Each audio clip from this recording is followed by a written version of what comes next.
নমস্কার বন্ধুরা, কেমন আছেন সকলে? আশা করছি সকলে খুব ভালো আছেন এবং সুস্থ আছেন।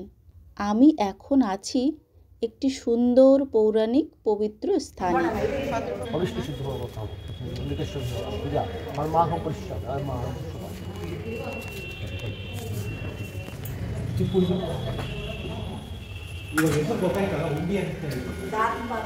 আমার সঙ্গে এখন আপনারা সকলে চলুন, আমরা সকলে মিলে একসঙ্গে ঘুরে আসি এই সুন্দর পবিত্র জায়গাটি থেকে। এটি হচ্ছে লাল মাটির দেশ, বীরভূম জেলার সাঁইথিয়া স্টেশন। ওই যে দেখুন, দেখা যাচ্ছে সাঁইথিয়া জংশন। খুবই পরিষ্কার পরিচ্ছন্ন এবং বেশ বড় এই স্টেশনটি। সাঁইথিয়া স্টেশনটির একদমই কাছে। স্টেশন থেকে মাত্র 1 মিনিটের মধ্যেই রয়েছে সুন্দর এই পবিত্র স্থানটি, যেটা দেখার জন্য সকাল সকাল স্নান সেরে এখন বেরিয়ে পড়েছি। জানেন, বীরভূমে কিন্তু এখন প্রচণ্ড ঠান্ডা, তা সত্ত্বেও সকাল সকাল ঠান্ডা জলে একদম স্নানটা সেরে নিয়েছি। 1 মিনিটের মতো হাঁটাহাঁটি করেই সোজা চলে এসেছি 51 সতীপীঠের অন্যতম একটি সতীপীঠ, নন্দিকেশ্বরী সতীপীঠে।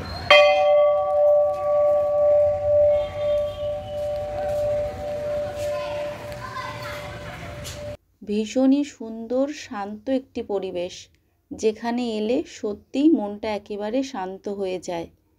ঘন্টার আওয়াজটা এতটাই সুন্দর, সেটা যখন একবার কেউ বাজাচ্ছে আর সেই আওয়াজটা অনেকক্ষণ ধরে শোনা যাচ্ছে, খুব সুন্দর লাগছে ওই আওয়াজটা। জানেন তো, সাধক বামাখ্যাপা এই মন্দিরে পুজো দিয়েই সিদ্ধি লাভ করেছিলেন।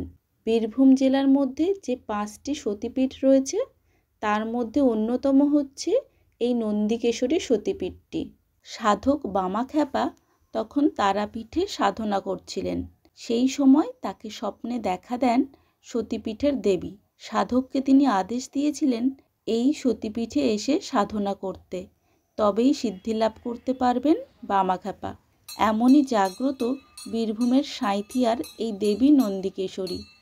দক্ষ যজ্ঞ এবং সেই যজ্ঞে শিব ঠাকুরের অপমান, সতী মায়ের দেহত্যাগ এবং সতী দেহ 51টি খণ্ডে বিভক্ত হওয়ার কাহিনী আপনারা সকলেই জানেন।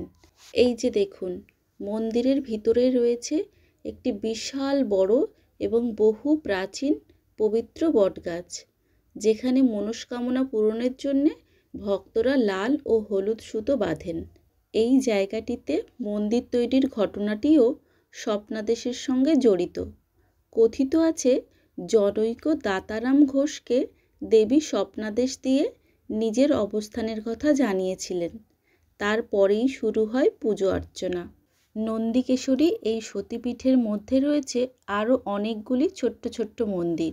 চলুন সেগুলিকে এবার আপনাদেরকে ঘুরিয়ে দেখাই। প্রথমেই আছে রাধা গোবিন্দ মন্দির, এরপর বিষ্ণু লক্ষ্মী মন্দির, তারপর আছে মহালক্ষ্মী গণেশ মন্দির। এই মন্দিরটির একদম পাশেই আছে আমাদের বিদ্যার দেবী মহা সরস্বতীর মন্দির। তার পাশে আছে শিব ঠাকুরের মন্দির, বাবা ভোলেনাথ। তারপর এখানে আরও অনেকগুলি মন্দির আছে ছোট ছোট, সবগুলো আপনাদেরকে একটু ঘুরিয়ে দেখাচ্ছি। বর্তমান এই মন্দিরটি 1913 সালে তৈরি হয়েছিল। দেবীর মূর্তিটি ছিল কালো পাথরের, মাথায় ছিল রূপোলি মুকুট আর 3টি সোনালি চোখ। কিন্তু পরে ভক্তরা দেবীর কালো পাথরের গায়ে প্রার্থনার জন্য সিঁদুর দেন, সেই থেকেই দেবীর পাথর পুরো লাল হয়ে গেছে। ভীষণই জাগ্রত বীরভূমের সাঁইথিয়ার এই দেবী নন্দিকেশ্বরী। কথিত আছে এখানে দেবীর গলার হাড় পড়েছিল। দেবী এখানে নন্দিনী নামে পরিচিত। আবার দেবীর নামটি শিবের বাহন নন্দীর থেকে তৈরি হয়েছে বলেও শোনা যায়, যার অর্থ দেবী শিবের বাহন নন্দী দ্বারা পূজিত, তাই দেবীর নাম নন্দিকেশ্বরী। ভৈরব এখানে নন্দিকেশ্বর। মন্দিরটির গায়ে বহু পৌরাণিক কাহিনীকে তুলে ধরার চেষ্টা করা হয়েছে। এখানে মায়ের অনেকগুলি রূপকে তুলে ধরা হয়েছে। মা কালী, মা তারা, মা ষোড়শী, মা ভুবনেশ্বরী, মা ভৈরবী, মা ছিন্নমস্তা, ধূমাবতী, বগলা, মাতঙ্গী এবং কমলা। এবার এই মন্দিরটির উৎপত্তির কিছু গল্প আপনাদের শোনাবো। ও হ্যাঁ, তার আগে একটু বলি, আজ কিন্তু আমি পুজো দেব না, আমি আগামীকাল এই মন্দিরে পুজো দেব। সেই সময় এই জায়গাটি তখনও সতীপীঠ রূপে পরিচিতি পায়নি। স্বয়ং মা নন্দিকেশ্বরী দাতারাম ঘোষ নামে এক ব্যক্তিকে স্বপ্নে দেখা দিয়ে মায়ের মন্দির তৈরির ও মায়ের পূজা প্রচারের আদেশ দিয়েছিলেন।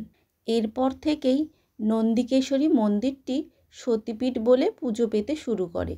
দাতারাম ঘোষ ছিলেন সাঁইথিয়ার জমিদার পঞ্চানন ঘোষের পূর্বপুরুষ। তিনি জন্মসূত্রে ছিলেন দক্ষিণেশ্বরের বাসিন্দা। তখনকার সময় সাহেবদের কাছে কাজ করার সূত্রেই তার সাঁইথিয়ায় যাতায়াত। এখানে বলে রাখি, সাঁইথিয়া স্টেশনটির খুব কাছেই আছে ময়ূরাক্ষী নদী।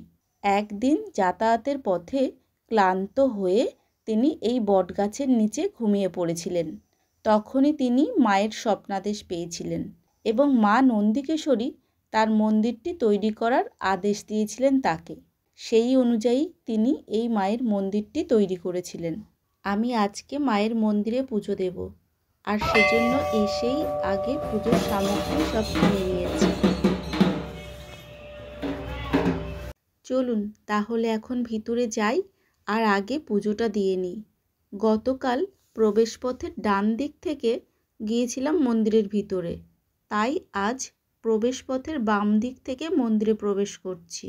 আর এই পাশেই সতী মায়ের দেহ কাঁধে নিয়ে স্বয়ং শিব ঠাকুর দাঁড়িয়ে আছেন, তার পাশেই আছেন শ্রী বিষ্ণু।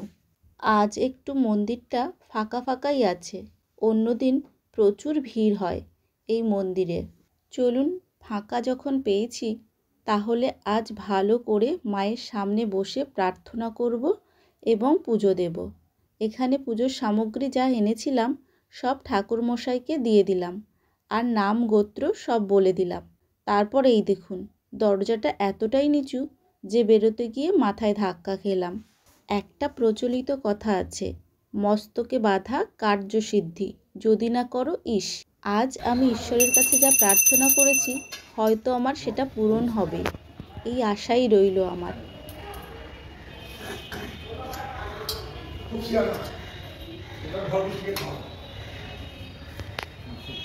আপনাদের সকলের জন্য একটা বিষয় একটু বলে রাখি, এই মন্দিরে কিন্তু থাকবারও ব্যবস্থা আছে। এই মন্দিরের পাশেই ঘর আছে, সেখানে থাকার সুব্যবস্থা আছে।